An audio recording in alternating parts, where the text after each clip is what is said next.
Greetings, hi guys, and welcome to your October Taroscope reading with me. Taurians, this is your reading, so thanks for joining me.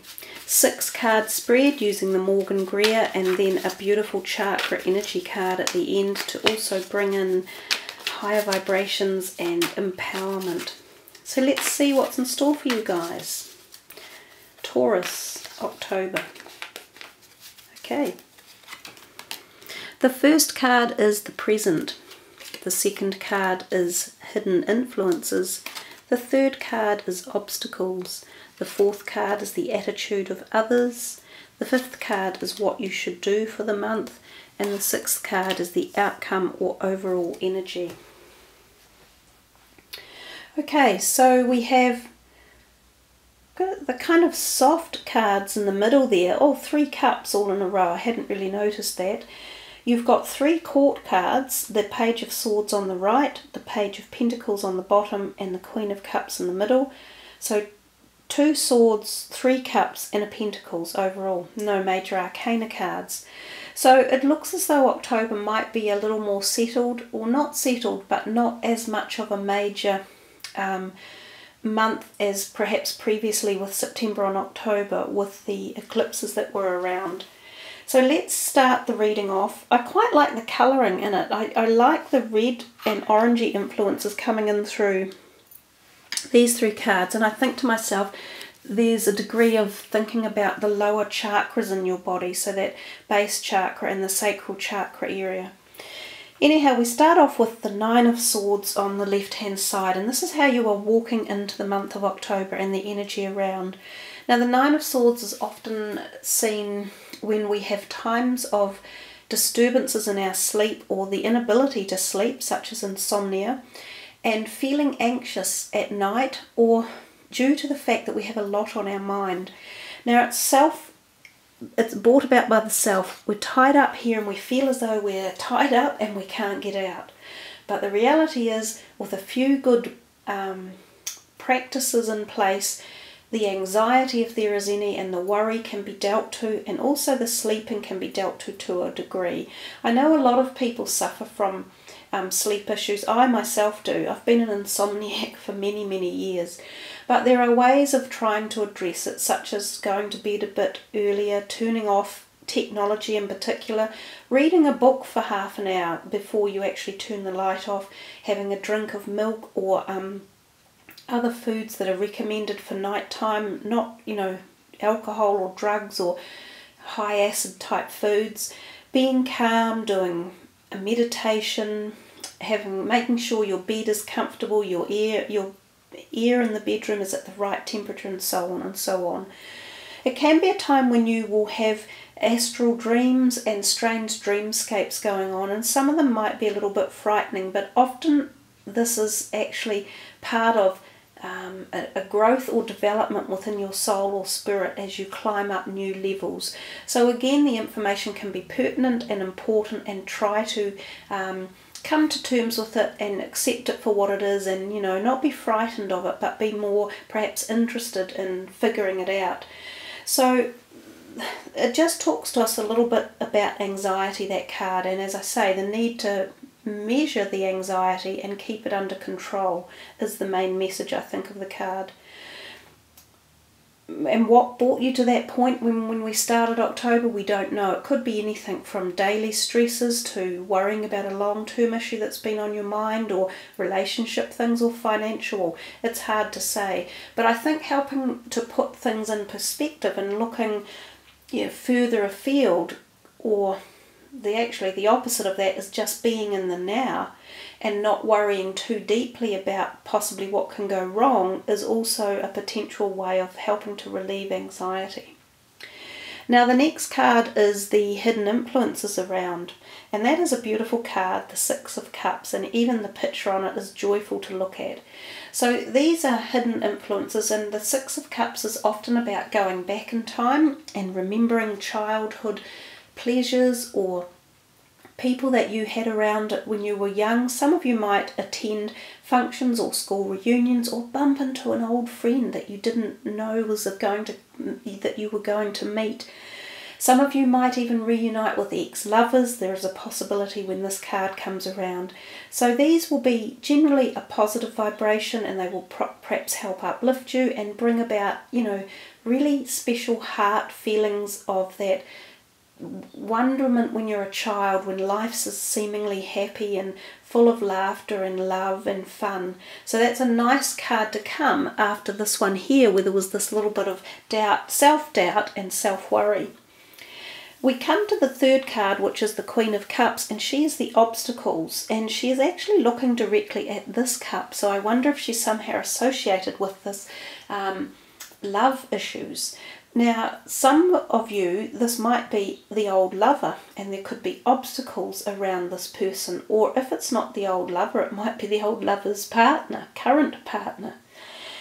If she is an obstacle for you, she is often a water sign, and she often is a female. So somehow in your life, this person could be around and just things aren't going that smoothly. She could be your boss or another employee. She could be a family member or a good friend.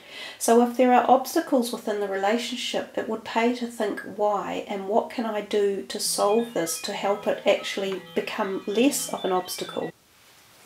So if there are any problems around this person, and remember it could be a rising sign, water sign person, and so it may not be visibly obvious to you, but if there are obstacles around it, try and work it out and see if you can reconnect or keep that configuration with the heart flowing and the relationship in a positive realm, because the Queen of Cups often offer that supportive and nurturing love feeling. And so if it would be a shame to lose perhaps a friendship or a family member because there are obstacles currently that you could work out and resolve over a period of time. Now the fourth card is the attitudes of others around you, and again we have cups, so we've sort of got 6 and 7 in your reading. The 7 of Cups tends to suggest, and if this is what other people are behaving, or the manner that they're behaving in, that there's a degree of hidden agenda going on. The 7 of Cups, you can't really tell what's in each of these things. So sometimes you think, oh great, this will be fine, I'll pick this one here and this will be good for me. But it may not be, because you can't see it all. You're not getting the full story. So and given that this Queen of Cups is here as well, it does make you wonder if she might be one of the people around you who is not telling you everything, or not including you enough for you to make a firm basis of a decision around a certain event that's taking place, or around certain attitudes or behaviours. So someone's hiding something from you, and it would be best to see if you can find out what that is, or if you feel that there is an untruthfulness going on within friends or a situation that's brewing, avoid it, back off and steer clear of it, because usually when this card comes out and you get involved, you don't win, and you end up in situations that you wish you hadn't gotten into. So perhaps these two are tied somehow. I'm not sure. It seems as though there is a convolution going on. The fact that there are the 3 cups all in a row, it might just pay to work on this a little bit yourself and figure out what's going on here amongst these 3 cards. Do they all combine together one way or another, and is there some hidden agenda that you have to be a little bit wary of? Anyhow, we come to the 4th one here, which is the 5th card, which is what should you do, or how should you behave for the month. Now the Page of Swords, he's turned right away from all of the rest of this that's going on, and he is about communication, and he's got that young exuberant energy, and he's quite often a bit feisty.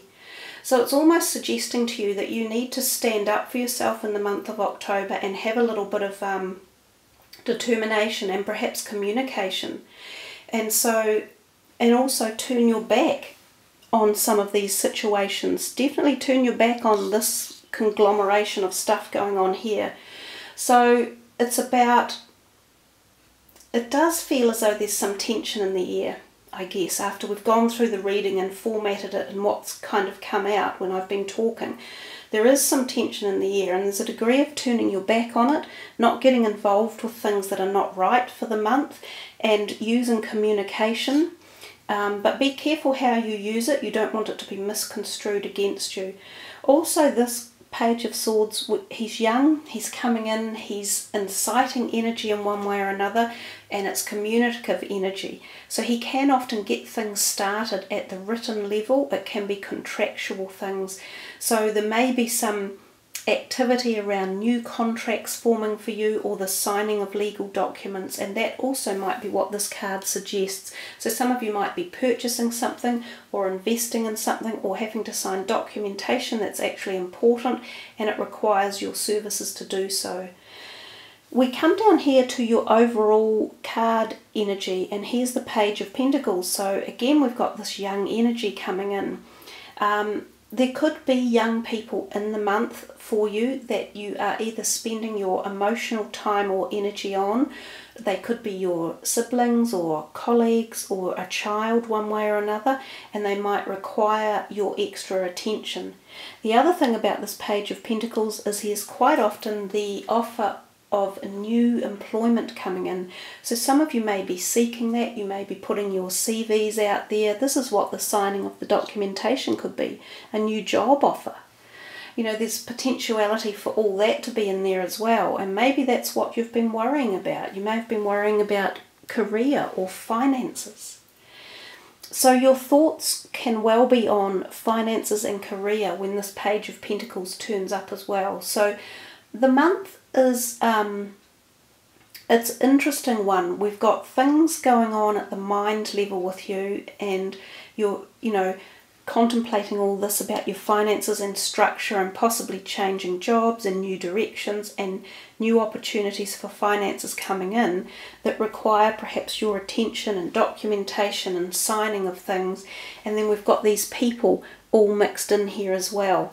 So I would say all up quite a busy month with a few things that you need to keep your eye on and make sure they're playing out in the best way possible, so that you don't miss the good opportunities that are coming, and that you are wary of any that you shouldn't be getting involved in.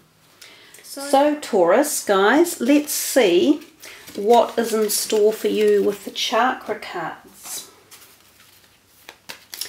And because I think of you as kind of being in the 5th month, we will pick from the 5th card down. So let's see what's coming up from these cards. Just do a little bit of shuffling.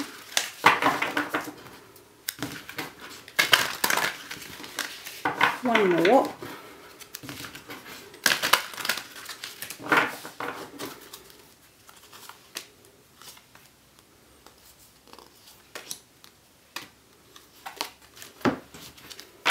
Presence, awareness, attention, reality and connection. And it's the beautiful amethyst colour. It's coming up right from the crown chakra up the top here. So let's just wind that up a little bit and see what the book has to say for you. Card number 44 adds up to an 8.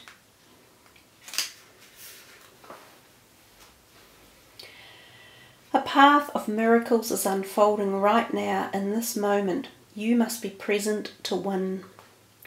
In the morning light of a spring-filled forest, a young girl is drawn into the radiant presence of one of life's purest creative forces, a honeybee in motion. With the sun on her naked skin and the gentle breeze filling her lungs, there is nowhere else to be in this moment but right here, connected to the pulse of the natural world and her own true nature.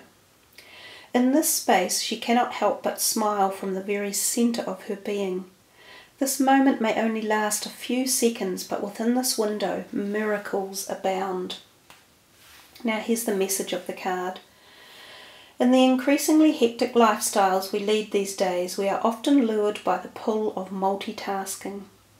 While our hands and bodies are busy, the mind also tends to busy itself, wandering into the past, the future, and everywhere in between.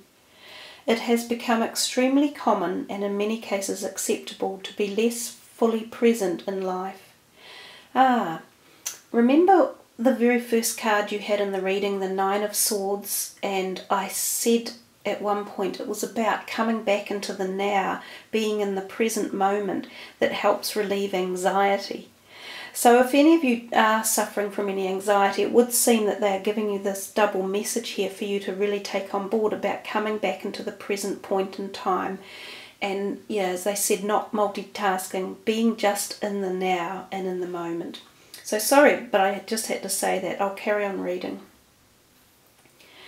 Amidst our daily activities, as we drive, as we work, and even as we commune with friends and loved ones, we are often fragmented and distracted.